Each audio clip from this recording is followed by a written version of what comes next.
Narito na ang mapasadang balitang nakalap sa iba't ibang panig ng Pilipinas. Umabot sa 160 irrigators sa tatlong probinsya ng Abra, Ifugao at Kalinga ang nakibahagi sa convergence program ng DOLE at NIA na tupad tungo sa mas mahusay na irrigation service na naganap sa huling bahagi ng 2023. Puntiryan ng NIACAR na mas maraming irrigators ang makikibahagi sa tupad ngayong 2024.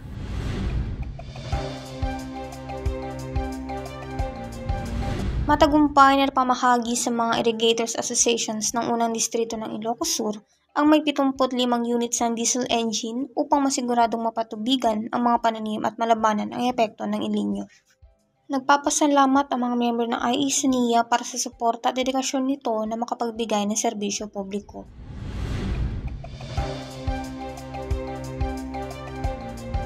Matagumpay na isinagawa noong November 3, 2023 ang groundbreaking ceremony ng Luzon Init na pinangunahan ni NIA Admin Eddie Guillen. Ang programang ito ay hindi lamang hudyat ng pagsisimula ng konstruksyon ng ikangay Big Ticket Project ng Quirino, ngunit simbolo na din ng pagkakaisa tungo sa pag-unlad ng Pilipinong magsasaka. Tunay ngang IA ang bida.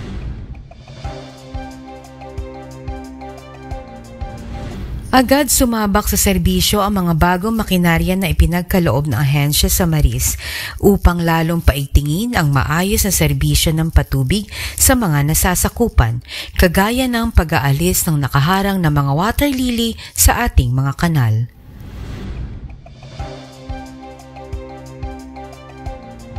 Kabilang ang Balbalongos Reef sa mga proyektong pinaunlakang bisitahin ng ilang opisyales at kawani ng DBM nitong ika-11 ng Nobyembre upang personal na siyasatin ang kalagayan ng implementasyon nito bago ang itinakdang inaugurasyon noong Disyembre ng nakaraang taon. Ang pagbisitang ito ay naglalayong maipamalas ang kahalagahan ng mga proyektong pang-irigasyon at magkaroon ng matibay na koordinasyon sa pagitan ng NIA at DBM. Iba't ibang mga produkto ng magsasaka tampok sa kauna-unahang NIA Kabayanihan Agri-Trade Fair na ginanap noong Oktubre sa Pila, Laguna. Ang aktibidad ay nagsisilbing suporta ng pamunuan ng NIA Calabarzon sa Katiwa program ni President Ferdinand Marcos Jr. Kasama din sa Agri-Trade Fair ang convergence effort ng iba't ibang ahensya ng gobyerno upang mailapit ang mga programa at serbisyo na makapagpaangat sa kabuhayan ng magsasaka.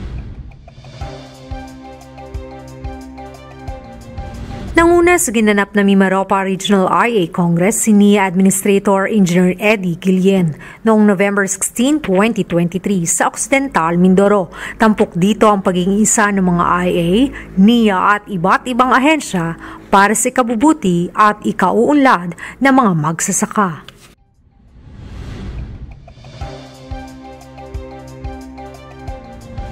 Kauna-unahang solar pump irrigation project na hatid ng NIA CARP IC para sa NIA Region 8 ay napasanayan nitong October 6, 2023 sa Barangay CM Recto, Katubig, Northern Samar. Ang proyektong ito ay nakakahalaga ng 9.79 million na kapagpapatubig sa 11 hectares of rice land na makakatulong sa 11 farmers beneficiaries.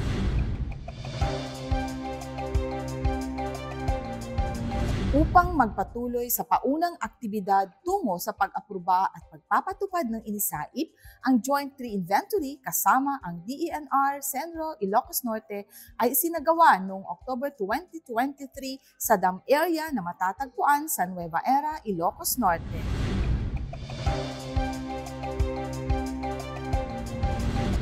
Upang mapakinggan ang mga hinaing at pangangailangan ng mga Irrigators Association sa rehiyon ng Bicol, nagsagawa ang NIA Region 5 ng 2 araw na NIA-IA Dialogue noong nakaraang December 14 and 15, 2023 na dinaluhan ng mga IA leaders, gayon din ng mga katuwang na ahensya ng gobyerno na nabigyan ng pagkakataong maipaalam ang kanilang mga programa na makakatulong sa mga magsasaka.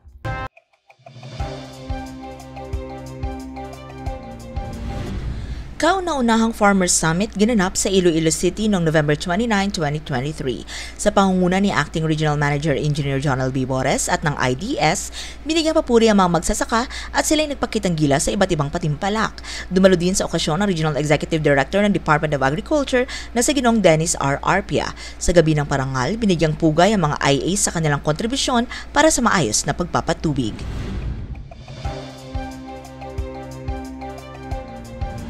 3 dams ng Halaw River Multipurpose Project Stage 2 ay tapos na. Ito ay dineklara kasunod ng huling buhos ng konkreto para maabot ang 109 meters sa structural height ng Halaur High Dam na magsisilbing reservoir dam para tiyak na mapatubigan ang nasa 32,000 hektaryang sakahan sa probinsya ng Iloilo.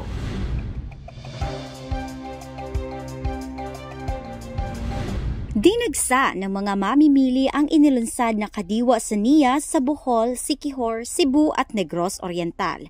Pinilahan dito ang bagong aning bigas, gulay, prutas at mga pampalasa at iba pa na ibinibenta sa murang halaga.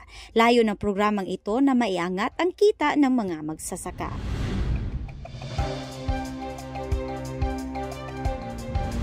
Sa isang talakayan sa rice production and sufficiency noong Nobyembre 9 taong 2023 sa Nipahat, Tacloban City, dumalo si Acting Administrator Eddie G. Guillen at nagbahagi ng kanyang kaalaman tungkol sa Wealth Creation in Agriculture, Sustainable and Inclusive Rural Development Project.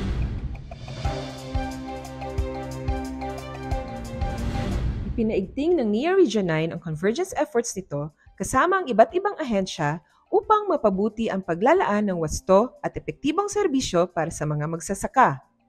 Kabilang sa efforts na ito ay ang regular conduct ng Kadiwa sa NIA Tabuan, FISA at RSBSA Caravan, at ang Provincial IA Summit.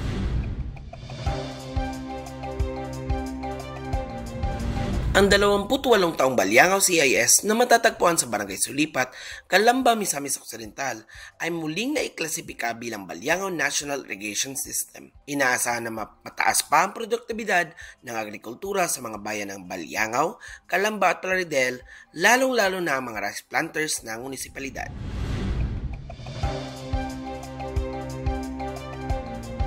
Personal na tinungo ni Regional Manager Jimmy Alapostol ang kakatapos lang na diversion dam ng isa sa mga line projects ng rehiyon, ang Manat NIP sa Davao de Oro. Nakatakdang matatapos sa 2025 ang kabuuang proyekto. Nasa 709 million ang kabuuang halaga ng Manat NIP na magpapatubig sa mahigit 900 ektaryang sakahan.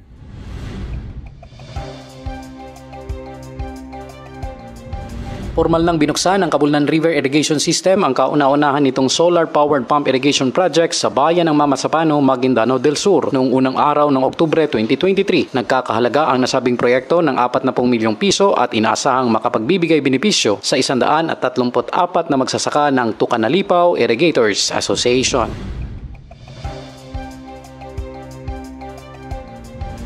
Dalawang solar-powered pump irrigation projects ang pinasinayaan noong October 6 at November 21, 2023. Ang Opong SPIP sa bayan ng Taganaan, Surigao del Norte at ang Maglambing SPIP sa bayan ng Tagbina, Surigao del Sur. Ito ay resulta ng patuloy na rikain ng ahensya na may angat na kabuhayan ng bawat pagsasaka sa rehiyon gamit ang serbisyong patubig ng NIA.